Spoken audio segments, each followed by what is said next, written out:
Welcome to today's Tuesday topic. My name is Darren Dunstan. I am the Assistant Director for PhD Programs and Interprofessional Education. It's hard to fill the business card, even harder to say pretty fast. I just want to welcome you all to today's Tuesday topic on Go Global Travel Abroad. I'm going to let Kate Clark introduce our presenters, but I just wanted to take this opportunity to give you a little heads up about some other Tuesday topics we have coming up in the next couple of weeks. Next week we have the second in our video book club series, And to Discuss. This week's episode is American Inside Out with Katie Couric. We're going to look at season 1, episode 6, The Age of Outrage. So register, watch the video, be prepared to talk about how it impacts you and how you think just come with your thoughts.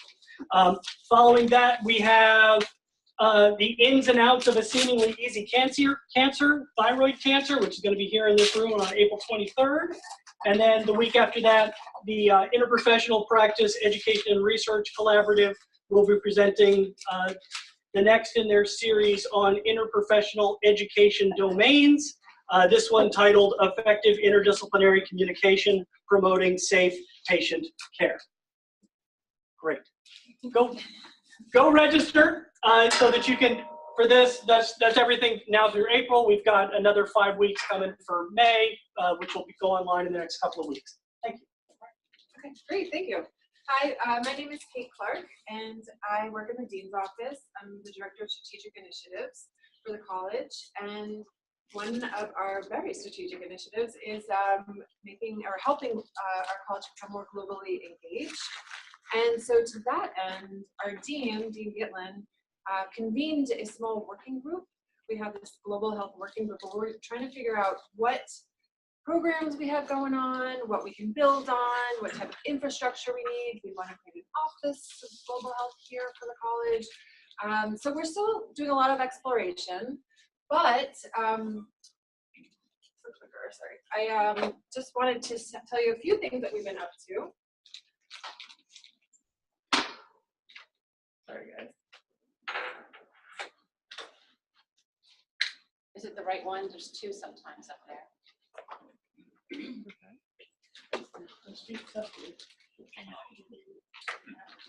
Let me take a look.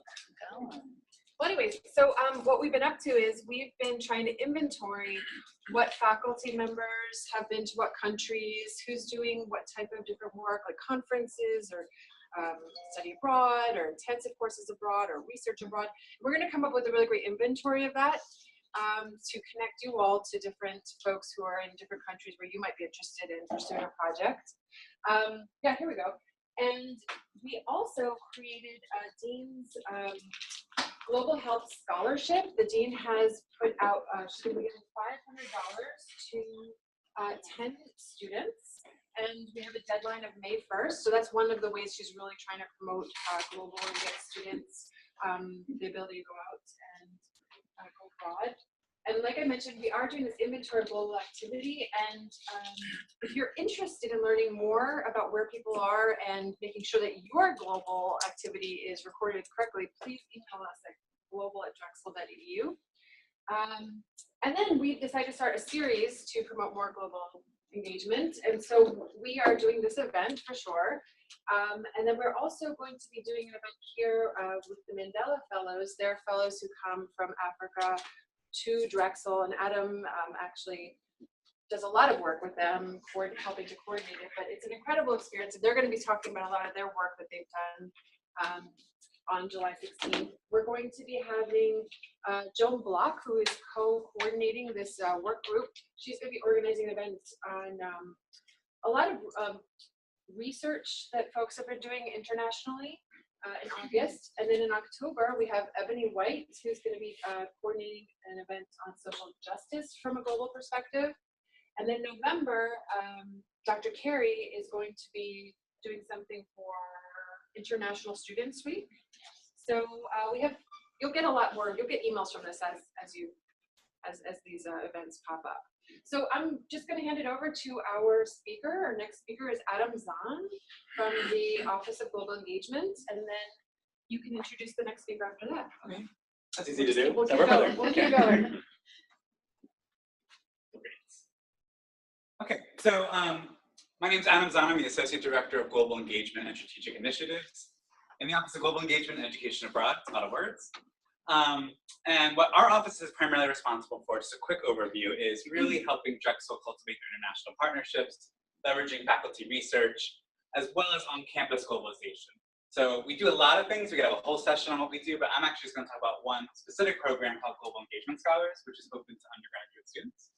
So can I have a show of hands of undergraduate students in here? Awesome. Okay. And then faculty, this would be great for you to be aware of, and staff, so that you could advertise this to your students. But basically, we developed this program about 3 years ago with the idea that we have a lot of students who are involved in different global activities, from study abroad to co-op abroad, but also doing work here right in Philadelphia, taking different courses that are globally themed, with no real way, well, two things, with no real way to get recognized for all that work, and B, without having a space to really reflect on everything they're doing, right? It's a really important part of the process of becoming more globally competent, is not only having the experiences, but debriefing on them. So we developed this non-credit program, again, for undergraduate students, both domestic and international can join, many major, where they're packaging all their different global experiences, reflecting on them, and the idea is when they graduate, they will do a final portfolio that they will present to other students in the program and receive designation on their transcript that they are a globally engaged scholar. So it's a neat, kind of, you can think of it kind of like a certificate program, but without having to necessarily take additional specific courses like in a minor. So what I'm actually just going to do real quick is just go through the requirements so you're aware of it, and then if you have questions, you can ask me now or later. And then again, faculty and staff definitely want to promote this to your student populations. So everything takes place in an online environment. We have a community classroom. Right now we have about 80 students in the program from different disciplines. So these are the general requirements. So attending an orientation to learn about the program, we have one that's online. Coursework and language studies, which I'll explain. International and cross-cultural experiences, events and programs, and that final portfolio that I mentioned. And everything is assessed through written reflection. And that's done, again, all online. So the idea, the first requirement, our students are required to complete at least 4 globally oriented courses. At least one of them, but no more than 3, should be in a foreign language. And the idea here, again, is to pick courses that the students have interest in. So that could be global health, it could be population health, anything that has a multicultural or global theme to the course. It could be in nursing, it could be outside of nursing, etc. Students would take different courses and then write a reflection, kind of comparing the themes of each course, comparing and contrasting the themes of the courses. So that's one requirement. The other one, students are required to complete at least 1 international experience and 1 cross-cultural experience, or 3 cross-cultural experiences. So this could be doing a study abroad, a short-term study abroad program, and it could mean doing something in Philadelphia that's cross-cultural. Maybe that's volunteer work or something that you're doing in community health, through service, through student organizations. So this requirement really helps broaden the reach for the program. So students can do this program without necessarily going abroad, right? Because global exists here in Philadelphia as well. And then some examples. And then the other requirement being completing at least 6 on or off-campus globally themed events. So attending things like this, right, would count towards the student's program. Again, the student will write a reflection for each one that would be assessed by my office. Resulting, again, in that final portfolio where they're bringing all the activities together, packaging it in a nice presentation, a nice visual presentation, and a long-form reflective essay, really explaining how they become global engagement scholars and where they hope to take the skills they've learned into their personal, professional, and academic careers going forward. So every student is paired with a mentor. They're initially paired with me as their starter mentor, and then I ask them to, throughout the program, find another faculty mentor that can really help guide them. So that's another opportunity for faculty to be engaged in this program.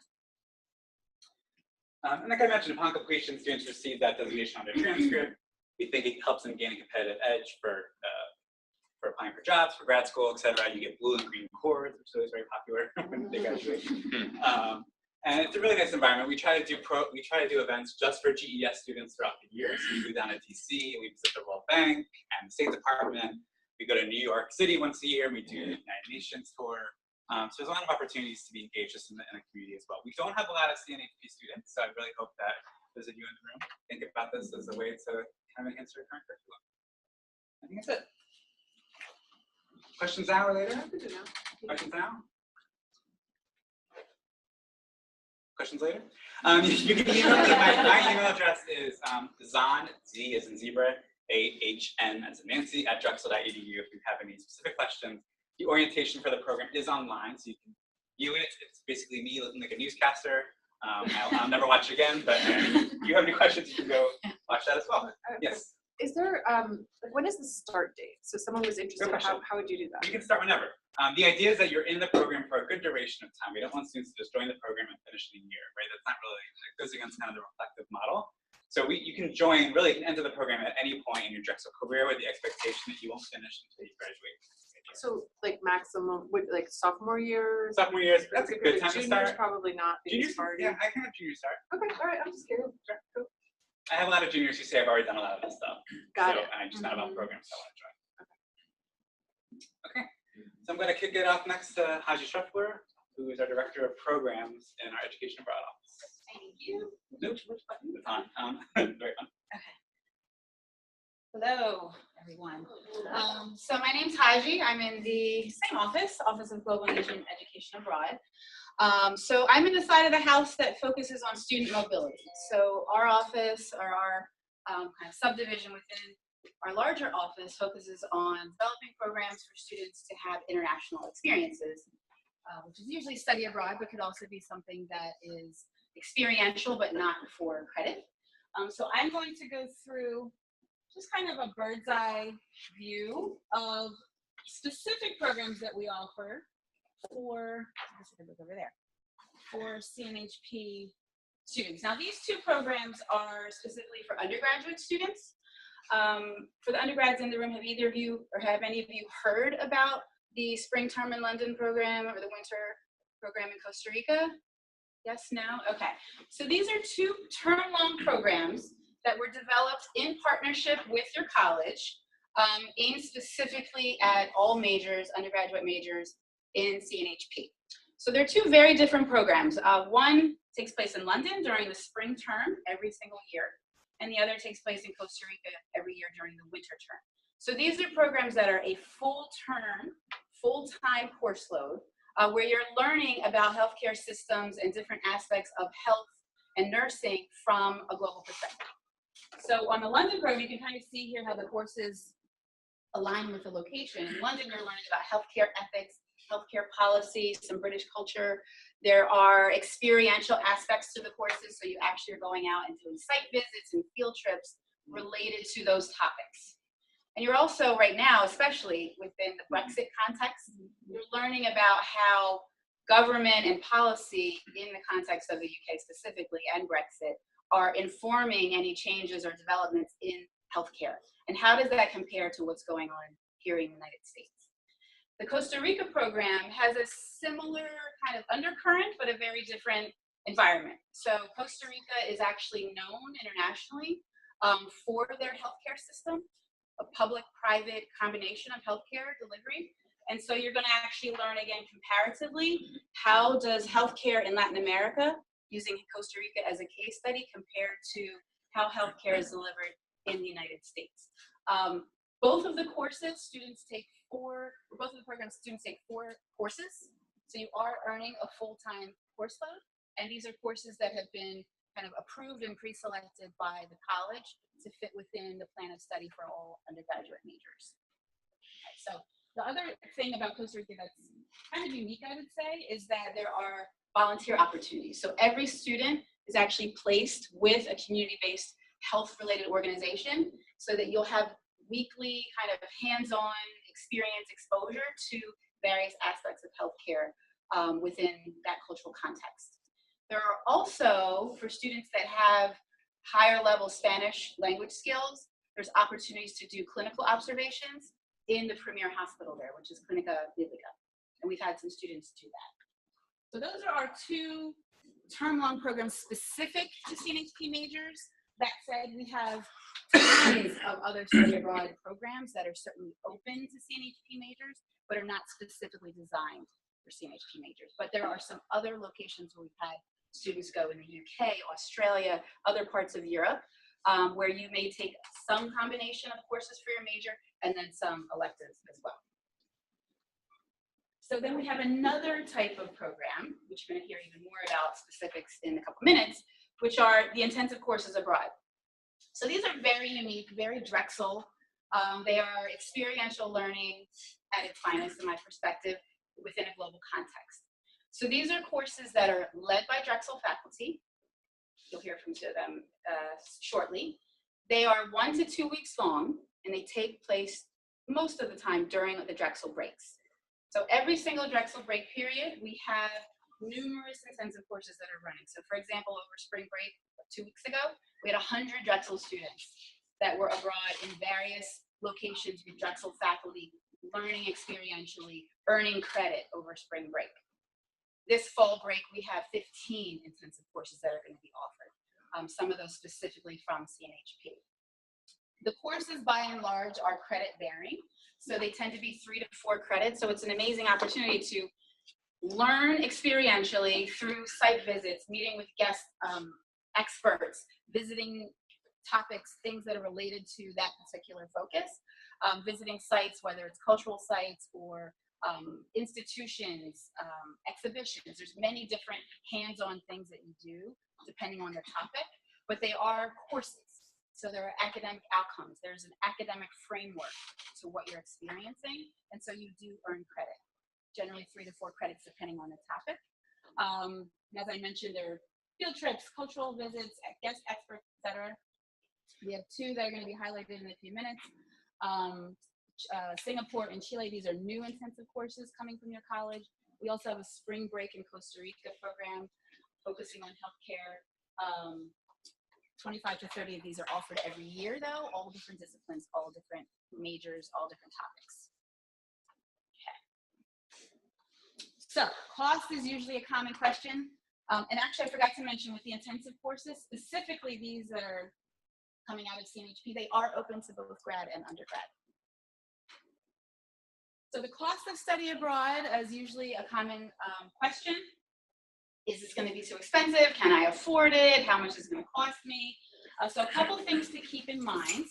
Keep looking back here. Look over there. Is for any credit earned on a Drexel sponsored study abroad program, whether it's a term-long program or an intensive course, the credit that you're earning is the same as what your regular Drexel tuition would be. So if you're an undergrad student and you're spending the term in Costa Rica or you're on an intensive course, the credit that you're earning, there's no additional charge for that credit. You're paying your same Drexel tuition. For graduate students, the same would apply. If you're paying per credit for your graduate coursework, you'd be paying per credit for the intensive course as well. But that said, because these are embedded within the same Drexel tuition kind of model, your financial aid does apply. So you would keep your financial aid package, and you may even be eligible for additional financial aid depending on the program that you're applying to. But these are academic programs, so they are all financially eligible.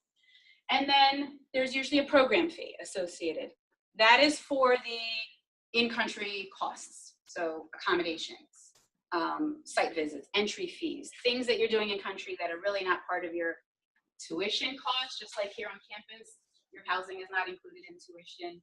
You might have lab fees that are not included in your regular tuition. So there are additional travel-related expenses that are usually bundled into a program fee. And those really vary by the program. Airfare, meals, spending money, those are out-of-pocket costs, generally speaking. And there are study abroad funding opportunities. So Kate mentioned earlier about the scholarship, the new scholarships that are coming through CNHP, which is amazing. We also have a specific ICA scholarship that's funded through the Education Abroad Office that students are eligible to apply for. And there could be outside funding as well, more for the term-long programs. So we've had students go to Costa Rica and London, for example, apply for federal study abroad scholarships, and in some cases be awarded up to $5,000 to help cover the additional cost of housing and flights and food and so forth.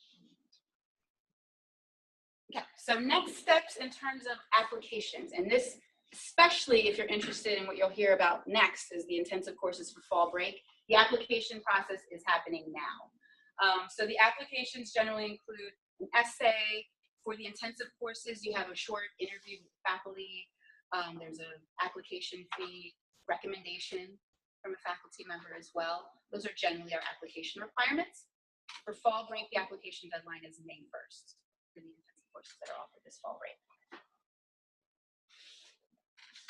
Okay, and we are really active on social media, so if you're interested in following us, please do. And yeah. One other question. So thank you so much. That was so helpful and like great. very clear. And so was yours. I don't know what to say. I wasn't trying to think. Well, no, it was very helpful as well. The 2-term programs, London and Costa Rica. Costa Rica, are they online or are they in-person classes at a university? They're entirely face-to-face. Face-to-face, okay. Yeah. And then how many CNHP students go at a time? It varies from year to year. For Costa Rica, I would say generally 10 to 15 students. London, because we also have students for London that are BS, MD students. We get a lot of pre-med students as well in the London program because of the timing. The timing works better for them. So that group tends to be a little bit larger. Let's say 15 to 20 And is there a faculty person from CNHP in charge of the program? So no, so that's a great question. Both of those programs are run by our partners in country. So all of the faculty, and this is actually a unique opportunity to have a full term of coursework taught by local faculty because they're teaching you about the healthcare systems and different topics from their perspective, their localized perspective. So the Latin American, Costa Rican perspective, and the British perspective. So all the faculty in those programs are local. Yeah. Thank you. Any other questions? For the ICAs specifically, does the group travel together? Like, are they on the same flight or? I would say in general for ICAs, not normally, unless the location, unless there's logistical complications or safety considerations that we have to have the group together. But normally what happens is that the faculty who's leading the program after the students have been accepted will send out a suggested flight itinerary, and then students book their own airfare. They can either choose to book it on the recommended flight, or if they want to fly over early or stay on later, they can book a different flight. I was thinking like of online students that aren't in the Philly area and like, Everyone's given basically you should arrive Mhm. on this day by this time, and if you're coming from a different airport, different part of the country, you just know when you need to be there. And how many graduate students do you accept for the ICA trips? It's not really capped in terms of grad versus undergrad. It's just, it's open. All of the ICAs do have a max enrollment total, but it's not that we only restrict, 2 spots for grad students and the rest for undergrad. It's really open. All right, well, I will, if you have other questions, I think we'll have some time at the end. So now we're going to have one of the faculty leaders for a new intensive course, Chile, come up and share. So I'm Jess Ballinger. I am teaching professor in the Health Administration Department. I teach health humanities and history of healthcare. My own research has been on the history of Alzheimer's disease in the United States. And I'm starting a new project on the global history of dementia. So this is a really fantastic opportunity for me that I'm very excited about to take part in this. Why go to, a few things to say about the course. First, it is open to both grad and undergrad, as has been said. It's also, I don't know, this is I think a little rare for the ICAs, but we also welcome online students as well as on-campus students. So why study aging in Santiago, Chile? Well, Chile is one of the most important economies in South America. It's also one of the fastest, it has the fastest aging population, one of the fastest aging populations in the region. So aging is a very big deal there, and it's really going to be interesting to see on the ground how they're dealing with it.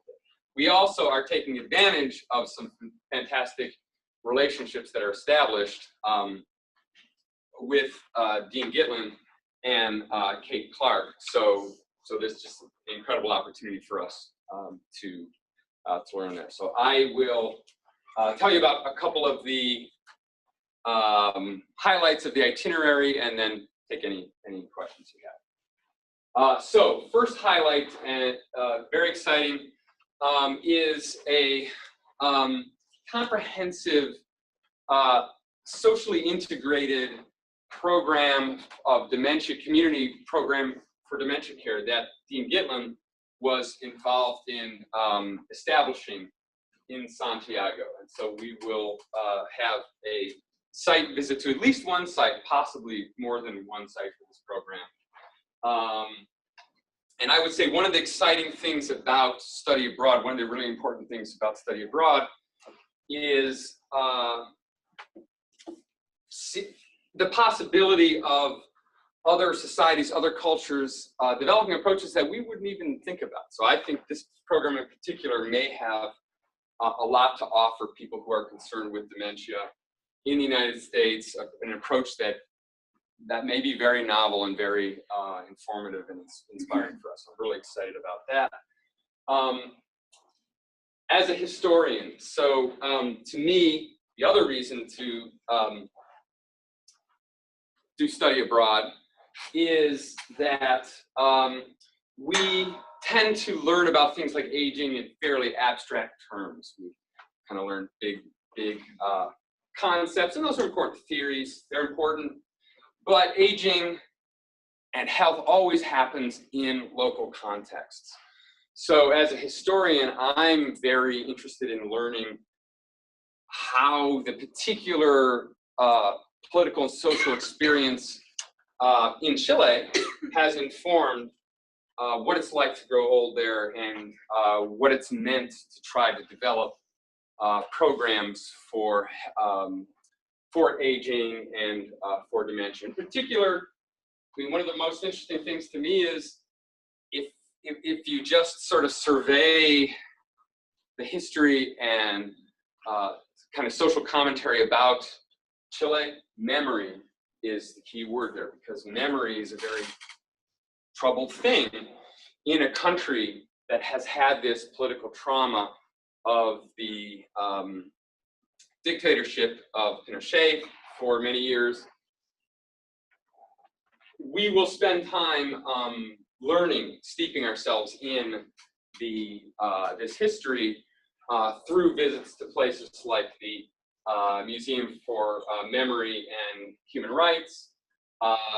Kate has a contact in cultural ministry office there, so we'll have a number of site visits, and we'll reflect on how this history informs the experience of aging and aging policy. Beyond that, there's a whole range of things. It's going to be a very busy week. Here are some of the other things we're including. There'll be meetings with faculty and students in aging at Universidad Católica in Chile. There will be site visits to a healthcare facility. One of the things I think is very exciting we're going to do is a self-guided walking tour where we walk through the city streets with an eye toward what is it like to be older in this physical space. So we'll think about the social geography. We will also think about how climate change can be affecting aging. We'll do a trip to a park to help think about that. Yeah, so that's going to be a very busy week. Questions? Or not? Okay.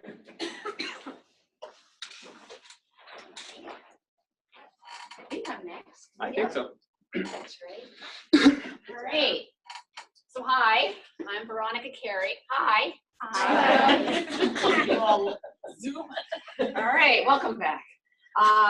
So I am the Assistant Dean for Diversity and Student Affairs, Office of Student Affairs. And the ICA that I'm going to be talking about is Singapore. Has anyone been to Singapore? Outstanding. Raise your hand high, just you and I. Okay, that's awesome. All right, so actually as an overview, my quote-unquote teaching expertise is psychiatric rehabilitation.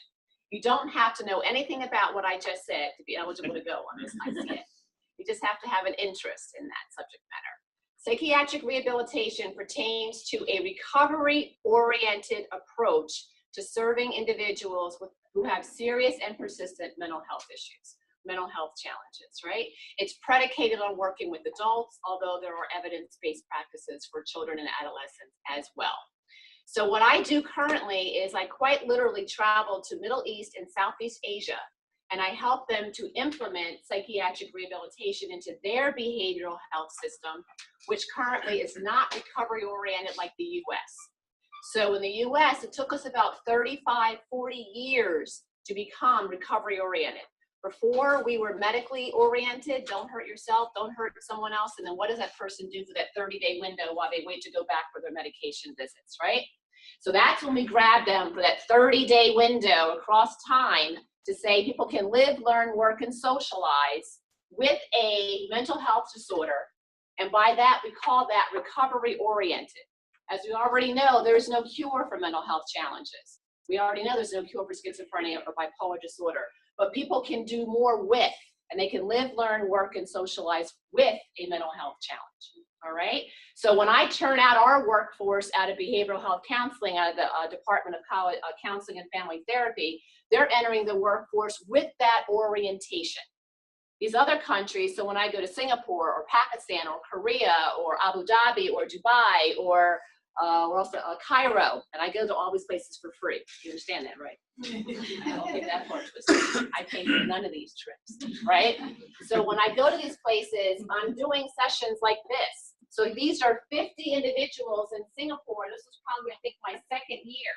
Very intimidating to show up somewhere, oh, and 50 people are there, right? Very intimidating. Very intimidating to have those 50 people sitting there in your audience wanting to learn more about how can I do this on a continuing education basis. They already have degrees, and maybe some of them are psychiatrists, psychologists, social workers, right? So you're entering into an arena where you're going to meet a lot of, if you choose to go to Singapore, if you so accept, that they are very eager to share with you what we have been teaching them.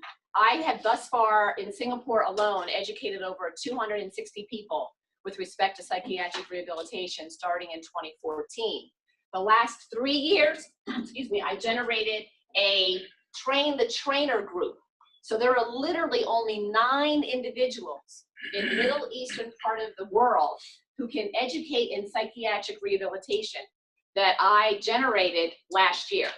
I just returned from Singapore a Sunday ago, and I am telling you, they can't wait until you all arrive. So some of these individuals here in this picture, mostly the ones that are seated near me, are the leaders of 5 or 7 to 9 different associations and services. They're already thinking about what your visiting day is going to look like. One thing you do in Singapore is eat. So if you have never been to Singapore before and you want to go, do not eat the whole week. No, I'm just kidding. But you may want to think about that because you will not come back the same weight that you left. I'm just trying to share, right? So old and the new meet. So when you go to Singapore, you will see buildings that have just been erected maybe a month before, and then you'll see buildings and opportunities that go back to, ancestry in terms of the generation of the country, et cetera. It's very interesting to see that dichotomy of, old and new when you're walking the streets, as you had mentioned, Jess, and when you're talking to people. It's very, very interesting. Singapore is probably one of the cleanest places I've ever been in my entire life. There's a lot of people-to-people perspective. So if something drops on the ground, but I didn't drop it, I'll still pick it up, right? But if I see you drop it, I can point to you and tell you, you should go back there and get it. Quite literally, you'll see these exchanges, not like our subway system here. There is literally a green line that says, don't pass this. When people are getting off the train, people actually have space to get off, Aji. They actually have space to get off the train because you're not allowed to enter. There's like a little diagram so that says you wait, and then when they're off, then you can step into that space and go on. Here it's like, in other countries it's just like that, not there. You'll be able to go and visit the botanical gardens as well as Marina by the Bay. Anyone that goes to Singapore has to be able to say that they went to these different places, so I'll make sure you get there. Our majority of our day, though, is going to be spent not shopping. This is very important, though. This is actually Chinatown. In Singapore, there's a Chinatown and there's a little India. And it's a very diverse country. So individuals really don't look at difference because there's such an infusion of Malaysians, Singaporeans, Indians, Chinese. They speak Singlish, which is English with a little bit of a Chinese lilt. So I'm doctor, like that kind of Dr. Carrie. So when I'm doing training, sometimes I have to walk closer to people while they're talking, so I'm smiling and nodding, going, I have no idea what you're just saying, right? And I know it's English, but I don't have to, so you don't have to worry about knowing any kind of different language, etc. A majority of our day is going to be spent visiting these programs. They are going to talk to you about how they're excited to become recovery oriented, or they are. There's a certification in our discipline called a Certified Psychiatric Rehabilitation Practitioner, for which I have that certification, and a number of Singaporeans now have that certification. So they're very proud to tell you about that sort of process to go from medical model to certified practitioners to 9 existing services. So they're almost as new as you would be going and learning about them as them learning about you coming over as students. But there'll be a lot of opportunities in the evening. Singapore is hot, no matter when you go. So we're doing a lot of things during the day. The evening gets a little bit cooler. Great time to tour different places, especially when it comes to spending your own money shopping. This is the Merlion. The Merlion, again, if you go to Singapore, you have to be able to say, which is the Merlion. This is my father. I took my father on one of my trips. The Merlion spits out water. See the little hole right here? Spits out water. So everyone tries to take their turn as if the water is going into their mouth. My father kind of missed it because his hat got away. But I couldn't tell him. He doesn't, you know. He's like, got it, baby? Yeah, Dad, that's just enough. So we were close. So people are waiting to kind of go and take their turn. But this is called Marina by the Bay. So you can see how there's all these new buildings, and then you're going to see the old. So the new meets the old. Right there is a good illustration. But this is another example of what you have to see when you're in Singapore. So there's going to be individuals that are going to be utilizing services you'll be able to dialogue with in terms of what is the mental health system like for you here. You'll be talking to practitioners. You'll be talking to administrators. We're going to try to coordinate. You can also meet with students that are from Drexel University who are taking courses in Singapore. So be able to say, hey, if we're going to try to do that on the last day, the last part of that afternoon, to take you through that. I'm sorry. Oh, take you through that. These are the people that I told you that I educated. They took this picture for you to say welcome. These are the trainers that I mentioned to you. They are literally the only 9. This is Yvonne. This is going to be a good test for me, right? Although some of their names are kind of like easy. I don't know what they gave me easier names when I got there, but so this is Yvonne. This is Francis. This is Valentina. This is Sharon. This is Dr. Joseph Young. This is Wen Sing. This is Sing Ling. This is Paul, and this is Wen Young. I'm very proud of myself. You have no idea. So, so these are the individuals that are the trainers that are primarily going to be your leaders when they take you around to each one of the existing services. All right, I think. Oh yeah, this is the Singapore Sling. Again, my father, another photo. I took my daughter one time and my son one time as well. But there's a famous hotel called Raffles Hotel. A lot of history. It's a British hotel, and it started the Singapore Sling. So if you guys know that's a drink, in case you're like too young to know that. But my father told me that's one thing he has to do because his buddy from the Army told him when he gets there he has to have a Singapore Sling. So I had to take him to Raffles, get a sling. I'm just saying this one drink was $32. I told Daddy we're sharing it. We're not buying the glass, it would have been $44. Put the glass back, Dad. You see him putting it back. All right. So it's a lot of things, a lot of really great. It stays light very long, which is kind of strange to say that in terms of where it is in the world, but you have a lot of sun time to do things in Singapore. Right. This is, I think that Aja gave a great overview in terms of, you know, what would transpire. This is from the Botanical Gardens. I took this picture of myself. With visitations per day, we're going to be asking you to kind of keep a diary. We're going to be asking you to gather artifacts while you're there, whether it be your own photos or interviews or you know, meeting with people. We'll have daily debriefs. You know, maybe you're going to be going off and doing different things. I won't see every one of you at the same time. So what did you glean today? What did you learn about today? Daily attendance is required. You don't want to fly to Singapore and then sleep for 5 days. So you want to make sure that you're going, you know, when we get up and make our roster, that everyone's going together. And then again, this is a course, so at the very end of the course will be a comprehensive assignment for all of the students. Okay. This is in Chinatown. Oh, I didn't realize it was going to go off. But that's the last one in terms of one of the illustrations. You'll see that when you go to Chinatown. So there's a lot of history, a lot of newness, and a lot of excitement for you guys to come to Singapore. All right. I guess we have just general questions. Yes, Sam. How many students would be allowed to go? Well, to be honest, to be very transparent, as long as we have 8 or more, it's called a let, and we'll be able to go. If we have less than 8, we may have to schedule it again for next year and see if we get more. If we get double that, like the 16, 17, then it would justify having 2 faculty go on the same experience. And that's true of Chile as well. That's right. Yeah.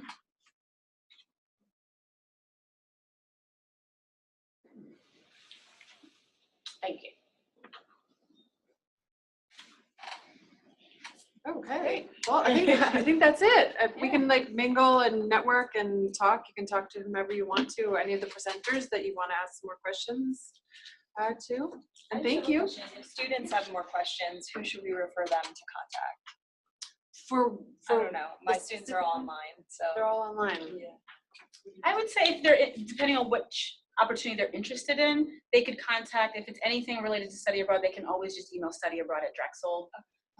If they're online students, it's GES. So if it's someone interested in the GES program, then contacting with email directly, or yeah.